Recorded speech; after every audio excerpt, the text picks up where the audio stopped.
Friends, तो last time पर हम लोगों ने देखा पोटेंशियल एंड इलेक्ट्रिक फील्ड के बारे में, और आज का हमारा टॉपिक है इंड्यूस्ड चार्ज डेंसिटी।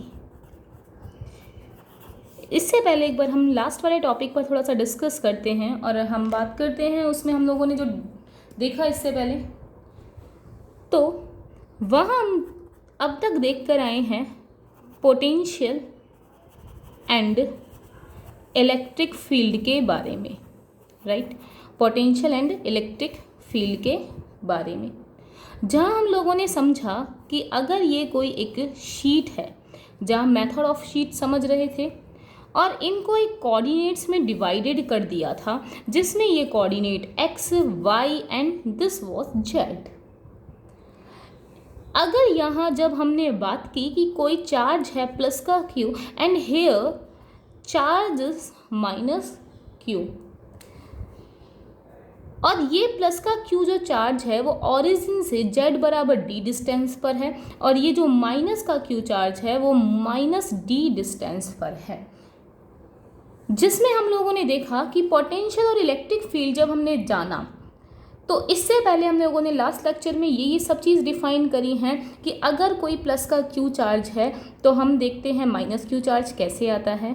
जो चार्ज प्लस का क्यू ओरिजिन से जितनी डिस्टेंस पर होता है उतनी ही ओरिजिन से अपोजिट डिस्टेंस पर यानी कि माइनस डिस्टेंस पर माइनस का क्यू चार्ज होता है। तो यहाँ पर हमने देखा कि इस शीट पर मेथड ऑफ इमेजेस की वजह से जो टोटल जो चार्ज था, या फिर हम कह सकते हैं यूनिकनेस की थ्योरम से, यहाँ पर नेट वैल्यू क्या हो रही थी, 0 हो रही थी। ठीक है, now we see here that कि पोटेंशियल एंड इलेक्ट्रिक फील्ड में हम लोगों ने देखा कि यहाँ पर पोटेंशियल जो था वो कुछ टर्म्स में आ रहा था, जिसकी वैल्यू हमारे पास में के क्यू और इस तरीके की सी थी अगर जब हम पी पॉइंट पर निकाल रहे थे। वही जब हम क्यू पॉइंट पर पोटेंशियल और इलेक्ट्रिक फील्ड निकालते हैं तो पी पॉइंट पर तो वैल्यूज़ देता है, लेकिन क्यू पॉइंट पर पोटेंशियल और इलेक्ट्रिक फील्ड का जो वैल्यू होता है वो कैसा हो जाता है, 0 हो जाता है। ठीक है, तो स्टूडेंट्स आज का हमारा जो टॉपिक है वो ये है इंड्यूस चार्ज डेंसिटी। इससे पहले हमने पोटेंशियल एंड इलेक्ट्रिक फील्ड पढ़ा, जहां हमने देखा कि जो इलेक्ट्रिक फील्ड की वैल्यू थी वो हमारे पास में Q अपॉन में 4 pi epsilon naught Z minus d upon x square plus y square plus z minus d का होल स्क्वायर की पावर 3/2 माइनस जेड प्लस में d upon x square plus y square plus z plus d का whole square की power 3/2, और ये था के cap था हमारे पास। ठीक है, ये जो टर्म्स थी वो हमारे पास जेड इज़ ग्रेटर देन 0 पर थी, मतलब इसके ऊपर वाले एरिए पे थी। और वहीं हम जिस तरीके से हमने इलेक्ट्रिक फील्ड देखी, वैसे ही जब हम पोटेंशियल देखते हैं तो उसकी वैल्यू थी Q upon 4 pi epsilon naught 1 upon x square plus y square plus z minus d का whole square minus 1 upon root में x square plus y square plus z plus में डी का whole square थी। And we know that potential is a scalar quantity, so here we don't apply any unit vector. तो हम लोगों ने last lecture में देखा पोटेंशियल और इलेक्ट्रिक फील्ड होता क्या है और इसको किस वे में हम लोग फाइंड आउट कर रहे थे, इस वाली चीज़ों को हम लोग समझ चुके हैं। तो आज का जो हमारा टॉपिक है वो ये है इलेक्ट्रिक फील्ड और पोटेंशियल निकालने के बाद में कि हम इंड्यूस चार्ज डेंसिटी को कैसे निकालेंगे। तो इंड्यूस चार्ज डेंसिटी हमें कहाँ निकालनी है, इस चीज़ के ऊपर निकालनी है। So let students we take our new topic start now, which is induced charge density. Induced charge density इसका मतलब ये है कि जब ये प्लस का क्यू यहाँ पर रखा हुआ था, तो ये जो सरफेस है हमारे पास, जिस शीट पर हम लोग बात कर रहे हैं, इस शीट पर इलेक्ट्रिक फील्ड की वजह से कितनी चार्ज डेंसिटी आ जाती है उसको हमें पढ़ना है कि उसकी वैल्यू कितनी रहती है। तो उसे आज हम फाइंड आउट करते हैं। देन लेट्स सी, लाइक अगर ये हमारे पास में कोई शीट है, जिस शीट पर ये है y, ये था z, ये है x एक्सिस, देन इसके बाद हम देखते हैं कि जब यहाँ पर एक प्लस का q चार्ज रखा था, अगर यहाँ कोई प्लस का q जब चार्ज रखा हुआ है तो आप लोगों को पता था कि ये इलेक्ट्रिक फील्ड की लाइन प्लस से माइनस कुछ इस तरीके से जाना स्टार्ट कर देती है, राइट। तो हम देखते हैं कि ये जो इलेक्ट्रिक फील्ड की लाइन जा रही हैं वो अपनी कुछ वैल्यू को इस प्रकार से बना लेती है, राइट। ये बन गया इसकी एक सरफेस, और इस क्षेत्र के अंदर ये इलेक्ट्रिक फील्ड लाइंस इस तरीके से आती हैं। स्टूडेंट्स, अगर हम मान लेते हैं कि जब ये प्लस का क्यू चार्ज ऊपर था तो यहाँ हमारे पास क्या आ जाता है, माइनस का चार्ज आता है। जिस सरफेस पर ये आता है उसकी जो रेडियस है वो कितनी है, r,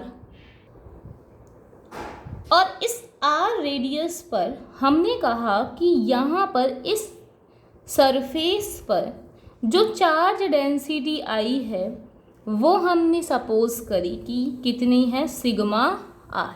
हम जानते हैं सरफेस के लिए सिग्मा यूज़ लेते थे चार्ज डेंसिटी, लीनियर में लैम्बडा लेते थे, और वॉल्यूम में हम रो चार्ज डेंसिटी लेते हैं। अभी हम बात कर रहे हैं z इज़ ग्रेटर देन 0 पर चार्ज डेंसिटी के लिए। तो हम यहाँ इंड्यूस चार्ज डेंसिटी जानते हैं। यहाँ इलेक्ट्रिक फील्ड अगर हम बिलो में लेते हैं, नीचे की तरफ लेते हैं, तो हम लोगों ने लास्ट लेक्चर में पढ़ा कि z इज़ लेस देन 0 पर इलेक्ट्रिक फील्ड की जो वैल्यू होती है वो कितनी होती है, 0, और यहाँ पर कुछ ना कुछ हमें वैल्यू मिलती है। तो इंड्यूस चार्ज डेंसिटी निकालने के लिए हम फॉर्मूला लेते हैं E perpendicular above minus E perpendicular below बराबर सिग्मा अपॉन एप्सिलॉन नॉट। आप लोग सभी जानते हैं, ये आप 12th क्लास में और बीएससी में भी पढ़ते थे कि किसी भी शीट के कारण जो इलेक्ट्रिक फील्ड की वैल्यू थी वो E अपॉन में सिग्मा एप्सिलॉन नॉट आती थी, ठीक है। जहाँ एक चार्ज की वजह से सिग्मा अपॉन 2 एप्सिलॉन नॉट आती थी, ये इलेक्ट्रिक फील्ड है, दोनों की वजह से हुआ तो सिग्मा अपॉन एप्सिलॉन नॉट हो गया। Now we see here that अब ये अबव वाले में जो इलेक्ट्रिक फील्ड है माइनस बिलो वाले में जो इलेक्ट्रिक फील्ड है, हमें मालूम है बिलो में तो कोई भी इलेक्ट्रिक फील्ड नहीं है, सारी की सारी इलेक्ट्रिक फील्ड कहाँ है, अबव में। तो स्टूडेंट यहाँ इसकी जो वैल्यू है वो तो कैसी हो जाएगी, हमारे पास में ये वाली वैल्यू तो हो गई 0, क्योंकि यहाँ कोई इलेक्ट्रिक फील्ड नहीं है। लेकिन हमें परपेंडिकुलर अबव में लेना है, मींस हमारे पास जो इलेक्ट्रिक फील्ड है वो ये रही अबव के कारण। तो हम इस इलेक्ट्रिक फील्ड को यहाँ रखेंगे। हमें क्या चाहिए, इंड्यूस चार्ज डेंसिटी, जो कि क्या है, सिग्मा है, और सिग्मा की वैल्यू इसको मल्टीप्लाई करके हम फाइंड आउट कर सकते हैं। तो अब हम लोगों ने क्या लिया कि इसकी जो वैल्यू है इलेक्ट्रिक फील्ड की, ये रही अबव वाली, उसे हमने लिखा यहाँ पे। तो वो कितनी है, Q upon 4 pi epsilon naught Z minus d upon x square plus y square plus Z minus d का स्क्वायर की power 3/2 minus Z plus d upon x square plus y square plus Z plus d का whole square की power 3/2। अब हम लोग जानते हैं ये दे रखा है बराबर sigma upon epsilon naught, but students here we see that हम इंड्यूस चार्ज डेंसिटी कहाँ निकाल रहे हैं? इस शीट वाली सरफेस पर। इस शीट वाली सरफेस पर अगर हम बात करें तो यहाँ पर जेड कैसा है? 0 है, राइट। अगर हम ऊपर देखते हैं तो जेड इज ग्रेटर देन 0, नीचे देते हैं लेस देन 0, बट इस सरफेस पर देखते हैं तो जेड की वैल्यू कैसी है हमारे पास में? Is equal to 0। So we apply this here. तो हमने इसको अप्लाई यहाँ करा तो ये कितना होगा? Q upon 4 pi epsilon not minus D और दिस टर्म, राइट। ये हो जाएगा 0 माइनस डी और दिस टर्म।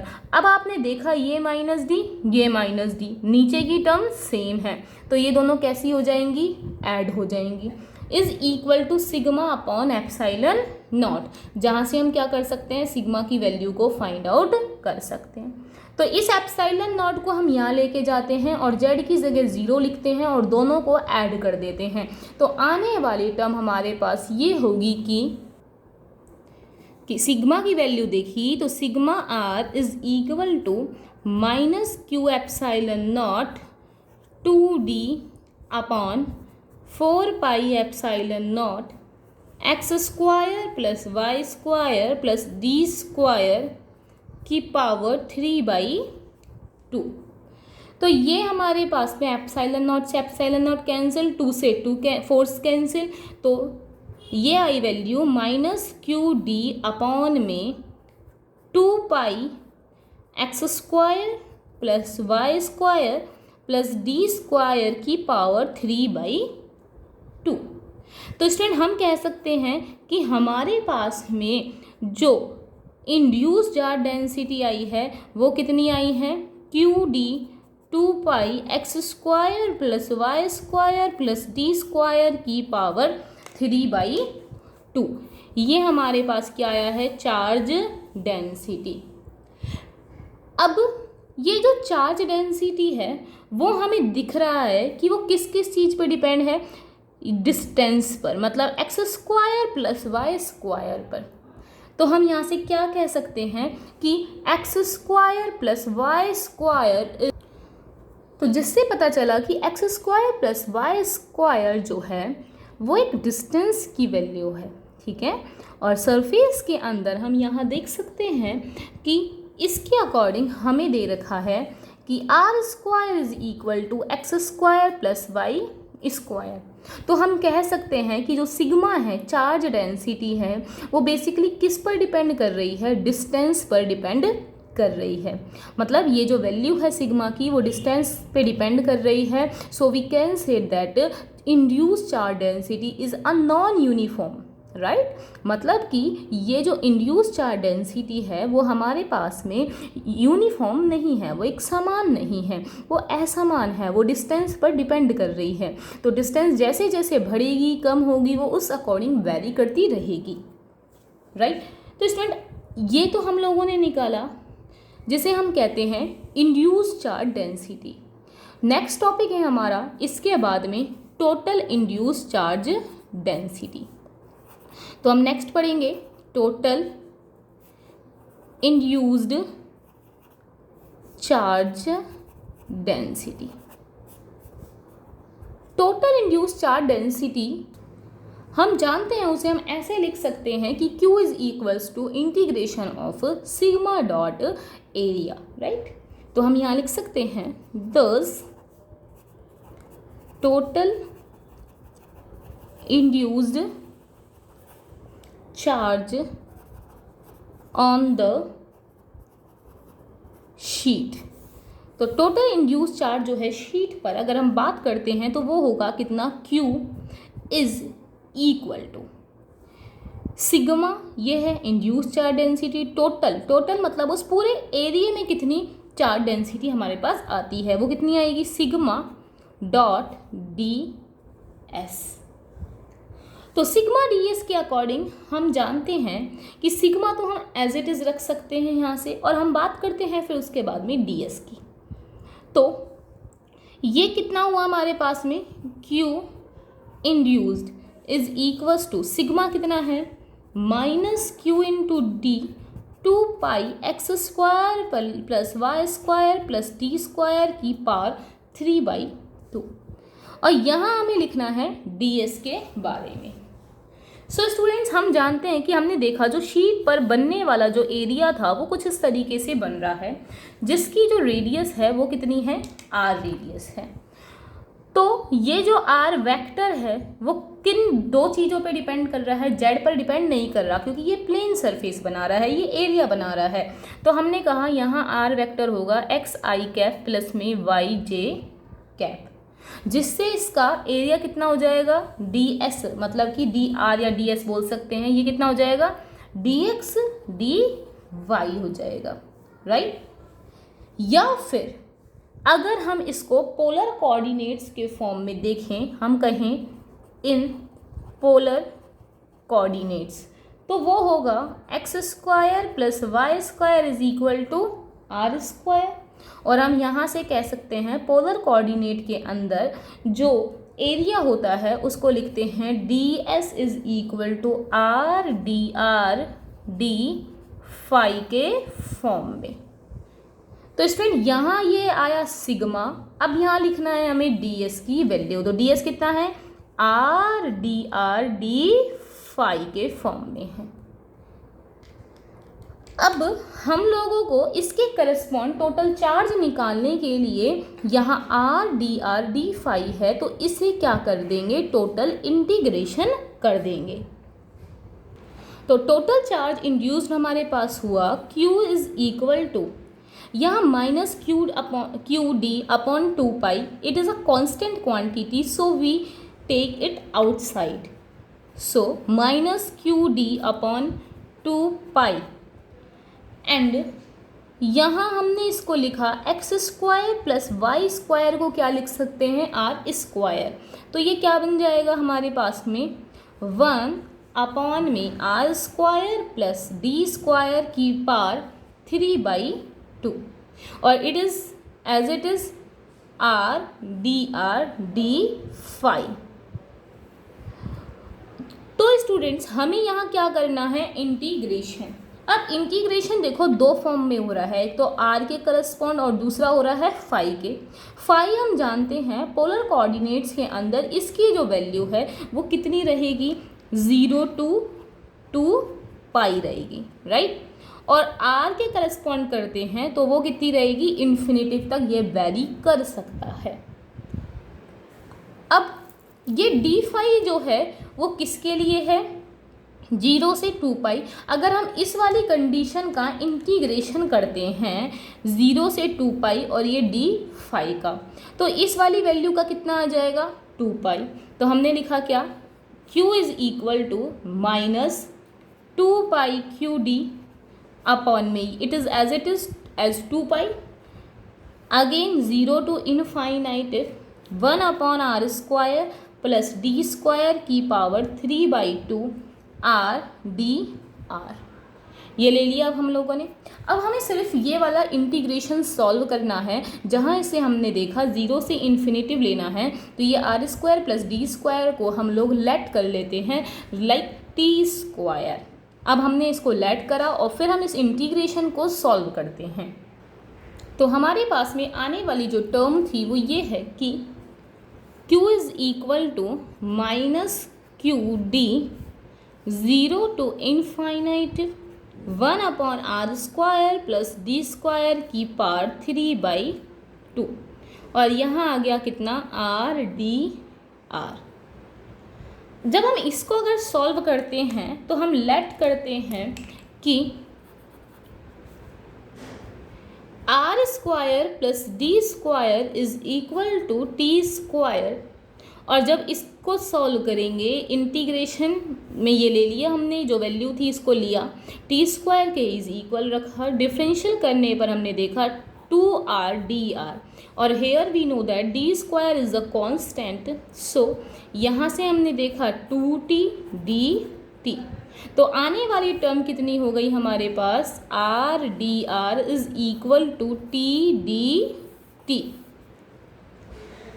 अब हम लोग यहाँ लिमिट्स रखते हैं, देन लिमिट्स व्हेन लिमिट्स रखने पर हमने देखा जब हम इस पे 0 रखते हैं तो ये डी स्क्वायर किसके इक्वल होता है, टी स्क्वायर के। तो ये कितना आ जाएगा, डी बराबर टी के इक्वल। तो हमने कहा आर बराबर 0 रखने पर टी बराबर किसके आता है, डी टी के, राइट। और जब हम r बराबर इनफाइनाइटिव रखते हैं तो t भी किसके इक्वल आएगा हमारे पास, इन्फिनिटिव के। हम इस इक्वेशन को चेंज कर रहे हैं 0 से इन्फिनिटिव को, इसके वेरिएबल्स को चेंज कर रहे हैं, r dr को t के फॉर्म में लिखना चाह रहे हैं। तो हमने देखा यहाँ से कि q is equal to minus q d, ये आया 0 से इनफाइनाइटिव। जब r 0 है तो हमें इसको कितना लेना है, यहाँ टी स्क्वायर, ये डी टी नहीं आएगा, r इज इक्वल टू 0 है तो d square is equal to t square, तो t is equal to d के फॉर्म में आएगा, ठीक है। तो यहाँ हमने देखा जब r इज इक्वल टू 0 है तो t क्या लेना है, हमें d लेना है। r जब इन्फिनिटिव है तो t कितना आएगा हमारे पास, इनफाइनाइटिव आएगा। नीचे 1 अपॉन में r square plus d square की पावर 3/2, तो ये कितना है, r square plus d square t square, उसकी पावर लिखी हमने 3/2 इंटू आर डी आर, ये कितना है, t d t. So we see here that q is equal to minus q D,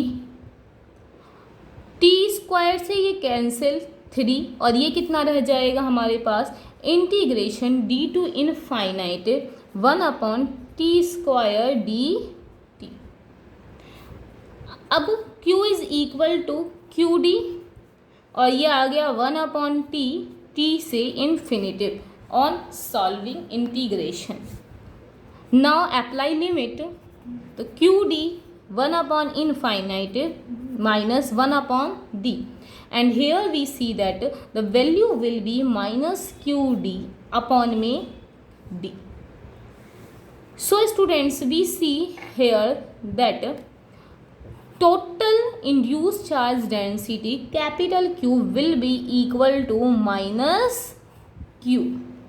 तो हमने कहा कि जो उस प्लेट पर जो टोटल चार्ज आता है वो किसके बराबर आएगा, माइनस में q के इक्वल आता है।